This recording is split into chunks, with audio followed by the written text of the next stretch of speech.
Hello friends, இன்றைக்கி நம்ம என்ன வீடியோ பார்க்க போகிறோன்னா, வீட்டிலே வடகறி எப்படி ஈஸியாக டேஸ்டியாக எப்படி செய்யறதுன்ட்டு தான் பார்க்க போகிறோம். வாங்க எப்படி செய்யறதுன்ட்டு பார்க்கலாம். அதுக்கு ஃபஸ்ட்டு ஒரு கப் போல் கடலைப்பருப்பை எடுத்து வச்சுருக்கேன். அதை ஒரு பாத்திரத்தில் நம்ம மாற்றிக்க வேண்டியது தான். இப்போ இந்த பருப்பை நம்ம வாஷ் பண்ணி எடுத்துக்கலாம். இப்போ வாஷ் பண்ணி எடுத்துகிட்டு வந்தாச்சு.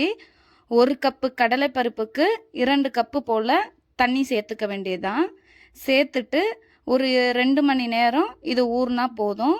இப்போ பாருங்கள், 2 ஹவர்ஸ் ஊறிடுச்சு. இப்போ இது ஒரு ஜாரில் தண்ணி இல்லாமல் மாற்றிட்டு 2 காஞ்ச மிளகா, கொஞ்சம் போல் பெருஞ்சீரகம், ஒரு பூண்டு இதை போட்டு நம்ம அரைச்சி எடுத்துக்க வேண்டியதுதான் இது போல். இப்போ வாங்க, இதை நம்ம எண்ணெயில் பொரித்து எடுக்க போகிறதில்ல, நம்ம ஈஸியாக அடை தட்டி எடுத்து செஞ்சுக்கலாம். அதுக்கு ஃபஸ்ட்டு அடுப்பை பற்ற வச்சுட்டு தோசைக்கல்ல வச்சாச்சு. வச்சுட்டு ஒரு 2 ஸ்பூன் போல் எண்ணெய் விட்டுக்கலாம். இப்போ எண்ணெய் விட்டாச்சு. இதில் கல் இப்போ சூடானோன்னே நம்ம வச்சுருக்க மாவை தோசை போல் நல்லா பெருசாக அடை தட்டி எடுத்துக்க வேண்டியதுதான். பாருங்கள், இது போல் நம்ம பொரிச்சு எடுத்து கஷ்டப்பட வேணாம். இது போல் சிம்பிளாக பண்ணிக்கலாம். இது போல் அடை தட்டியாச்சு. இப்போ இதை சுற்றி ஒரு 2 டேபிள் ஸ்பூனு எண்ணெய் விட்டுக்கலாம். இப்போ ஒரு 5 மினிட்ஸ் போல் ஆயிடுச்சு. இப்போ இந்த அடையை நம்ம திருப்பி போட்டுடலாம். பாருங்கள், இந்த சைடு வெந்துருச்சு. இந்த சைடும் ஒரு 5 மினிட்ஸ் விட்டால் வெந்துடும். இப்போ 2 பக்கமும் வெந்துடுச்சு.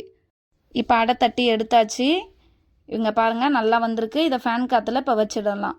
இந்த டைமில் நம்ம அடுப்பை பற்ற வச்சுட்டு ஒரு குக்கரை வச்சிடலாம். இப்போ குக்கர் சூடாயிடுச்சு.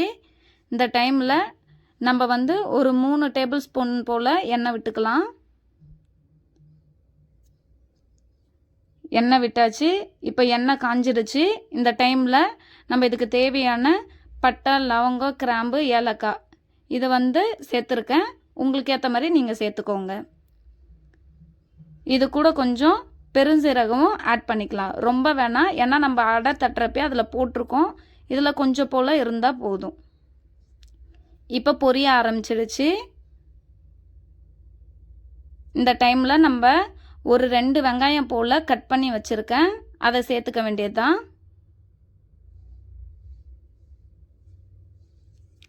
இப்போ இதை நல்லா வதக்கி விட்டுக்க வேண்டியதுதான்.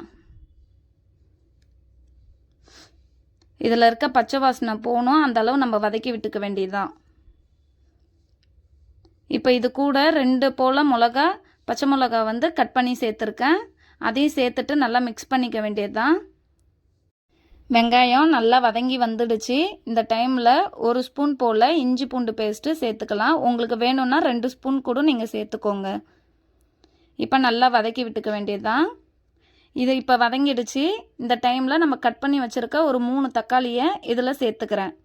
சேர்த்துட்டு நல்லா மிக்ஸ் பண்ணிக்க வேண்டியது தான். இந்த தக்காளி நல்லா மசிஞ்சு வரணும். இப்போ பாருங்கள், தக்காளி நல்லா மசிஞ்சிடுச்சு. இந்த டைமில் நம்ம மசாலா சேர்த்துக்கலாம். 1 ஸ்பூன் போல் தனி மிளகாய் தூள், 1 ஸ்பூன் போல் மல்லித்தூள், 1/2 ஸ்பூன் கரம் மசாலா, 1/4 ஸ்பூன் போல் மஞ்சத்தூள், தேவையான அளவு உப்பு. நான் கல் உப்பு எடுத்துக்கிறேன். நீங்கள் தூள் உப்பு வேணாலும் நீங்கள் யூஸ் பண்ணிக்கோங்க. நல்லா மிக்ஸ் பண்ணி விட்டுக்க வேண்டியதுதான். இந்த டைமில் நம்ம அடமாவை அரைச்ச ஜாரில் இருக்கிற மிச்ச மாவெல்லாம் தண்ணி ஊற்றி நல்லா அலசி எடுத்துக்க வேண்டியதான். இங்கே பாருங்கள், அந்த தண்ணி தான் இது. இதை 1 டம்ளர் ஊற்றியாச்சு.